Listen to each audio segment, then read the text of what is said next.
नमस्ते, मैं प्रियंका। दीवारों का गुलाबीपन है स्त्री। स्त्री दीवारों का गुलाबीपन है। स्त्री के नाम पे पूरे समाज में जो हमारी पितृसत्तात्मक सत्ता है उसमें स्त्री ऐसी घुली है, ऐसी घुल जाती है कि वह दीवारों के साथ ही एक दीवार बन जाती है।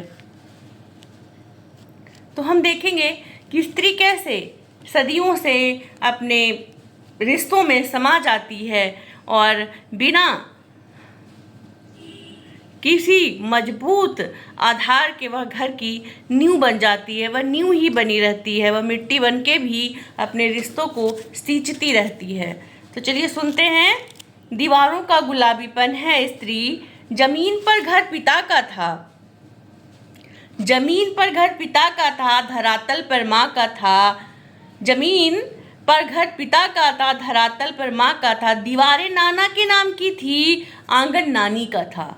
दीवारें नाना के नाम की थी, आंगन नानी का था। खेतों पर बाबा का नाम था, मिट्टी दादी की थी।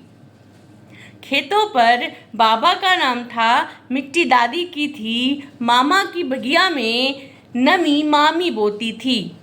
मामा की बगिया में जो नमी थी वह मामी बोती थी।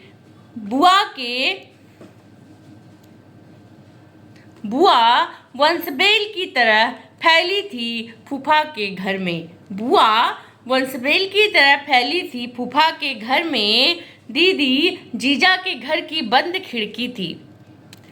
दीदी जीजा के घर की बंद खिड़की थी। स्त्री ने सीखा एक अक्षर प्रेम का, एक बड़ी बिंदी गुलाबी उसकी हंसती हुई सूरत के साथ खूब फबती थी।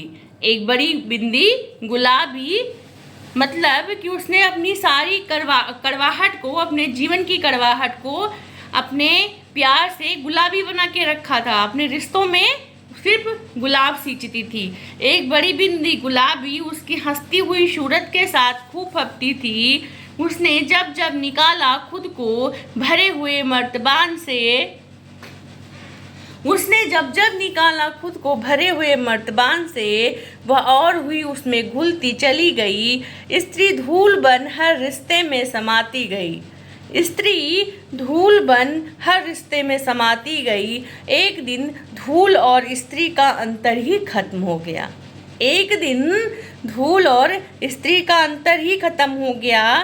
तभी तो घर की रंगत में आज भी गुलाबीपन है। तभी तो घर की रंगत में आज भी गुलाबीपन है। इसका मतलब यह है कि स्त्री ने जो अपने संवेग थे, जो अपनी भावनाएं थी, जो अपना स्वाभिमान था, उसको कहीं ना कहीं वह रिश्तों के लिए परे रख कर काम करती है और उस घर को गुलाबी बनाती है।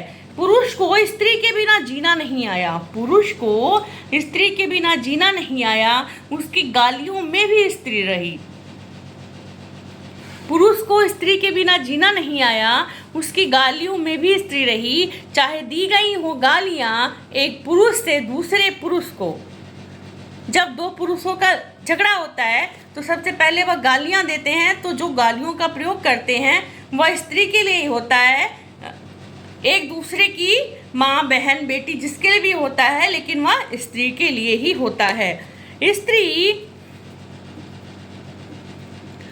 स्त्री कमाल करती रही। स्त्री कमाल करती रही, धूल से चट्टान बनती रही। स्त्री चट्टान करती रही, धूल से चट्टान बनती रही। कमाल करती रही, धूल से चट्टान बनती रही। स्त्री ने अपने जो भी उसके संवेग थे, जो भी भावनाएं थी, जो भी उसके मनोवेग होते हैं, उसको कहीं ना कहीं वह परे रखती है और अपने परिवार के लिए, अपनी संततियों के लिए बहुत बहुत बड़ी भूमिका निभाती है। वह उनका मनोबल बनती है। वह उसका एक टाइप से हम कह सकते हैं कि वह समाज की एक ऐसी रीढ़ है, ऐसी रीढ़ की हड्डी है जो दिखती नहीं, जिसका एक्सरे में नहीं आती है, जिसका एक्सरे समाज नहीं करता है, मगर वह समाज के लिए बहुत महत्वपूर्ण भूमिका में होती है और उसके बिना समाज नहीं चल सकता। धन्यवाद।